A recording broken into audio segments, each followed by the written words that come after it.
औज़ुबिल्लाहि मिनश्शैतानिर्रजीम बिस्मिल्लाहिर्रहमानिर्रहीम। मोहतरम ख़वातीन और हज़रात, जो दिल के मरीज़ होते हैं उनमें अक्सर औक़ात मुख्तलिफ ऐसी बीमारियाँ होती हैं कि जिनमें उनका हार्ट रेट बढ़ जाता है, खुसूसन इस्कीमिक हार्ट डिजीज़ या एंजाइना। और जैसे ही हार्ट रेट बढ़ता है तो उनके दिल को ऑक्सीजन की ज़रूरत पड़ती है, वो ऑक्सीजन उनको मिल नहीं रहा था इस्कीमिक हार्ट डिजीज़ की वजह से, और उनमें एंजाइना के अटैक्स और इस तरह के और अटैक्स होते हैं। या फिर खुसूसन कुछ बीमारियां ऐसी होती हैं कि जिसमें दिल की धड़कन जो है वो ज़्यादा रहती है और पेशेंट्स को फील हो रहा होता है, उनको पाल्पिटेशंस हो रही होती हैं, वो अपने दिल की धड़कन को महसूस कर सकते हैं। खुसूसन दिल के अमराज का शिकार जो मरीज हैं, जिनके दिल के रेट को, जो धड़कने का रेट है उसको पर मिनट कंट्रोल रखने के लिए, यानी उसको ब्रेडिकार्डिया पर लाने के लिए, जो टैकीकार्डिया होता है यानी हार्ट रेट 100 से ऊपर चला जाता है, उसको कम सतह पर लाने के लिए मुख्तलिफ दवाइयों का सहारा लिया जाता है, जिनमें बीटा ब्लॉकर्स और rate limiting calcium channel blockers हो सकती हैं। इसके अलावा क्या कोई ऐसी दवाइयां हैं खुसूसन उन लोगों के लिए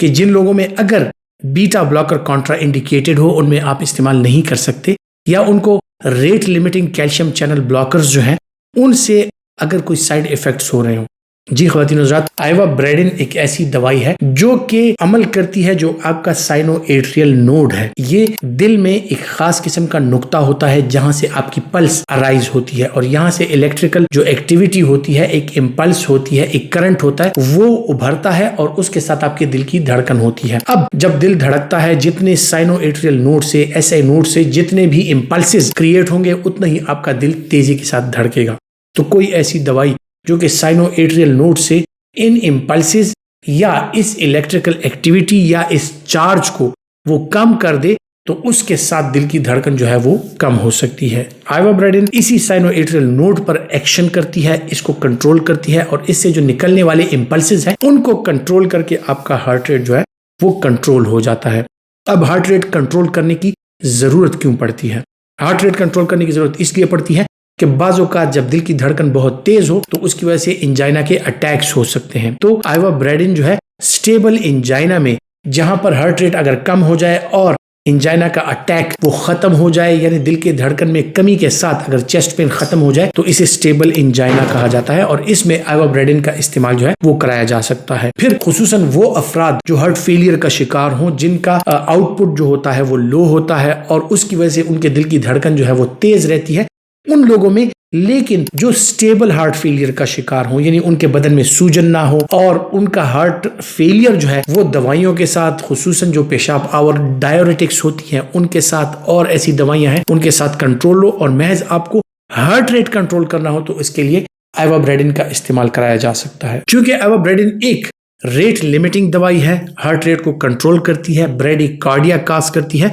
तो इसके एडवर्स इफेक्ट्स में ये हो सकता है कि आपके दिल की धड़कन जो है वो कम सतह पर आ सकती है, और हार्ट रेट जो है वो 50 से नीचे आ सकता है, जिसे ब्रेडिकार्डिया कहा जाता है। और ये ब्रेडिकार्डिया बाज़ औक़ात सर चकराने का अमल जो होता है, या बेहोशी आने का अमल जो होता है, या इसके साथ ब्लड प्रेशर ड्रॉप होने का जो अमल होता है वो हो सकता है, और इसके साथ सिनकपी यानी बेहोशी की अलामत भी हो सकती है। तो जब भी इसका इस्तेमाल करें, ये एक मेडिकल स्पेशलिस्ट या जो कंसल्टेंट कार्डियोलॉजिस्ट, जो ट्रेंड स्पेशलिस्ट होते हैं, उन्हीं की प्रिस्क्रिप्शन पर इस दवाई का इस्तेमाल कराना चाहिए। फिर इस दवाई के जो और साइड इफेक्ट्स हैं उनमें मतली आना, सर चकराना, आंखों के सामने अंधेरा छा जाना, आंखों के सामने धुंधलाहट होना, डिप्लोपिया, डबल विजन होना, जल्दी थक जाना, इजी फैटिगेबिलिटी, यानी आपका हार्ट रेट स्लो होता है और जब आप चलते हैं तो आपका हार्ट रेट जो है वो बढ़ता नहीं है, और उसकी वजह से आपको चलते हुए चक्कर आ सकते हैं, या कहीं पर आप बैठे हुए हैं और वहां से आप उठ के चलने लगे तो आपको चक्कर आ सकते हैं। ये उसके कॉमन साइड इफेक्ट्स हो सकते हैं। कौन सी ऐसी हार्ट कंडीशंस हैं जिसमें ये कॉन्ट्रा इंडिकेटेड है?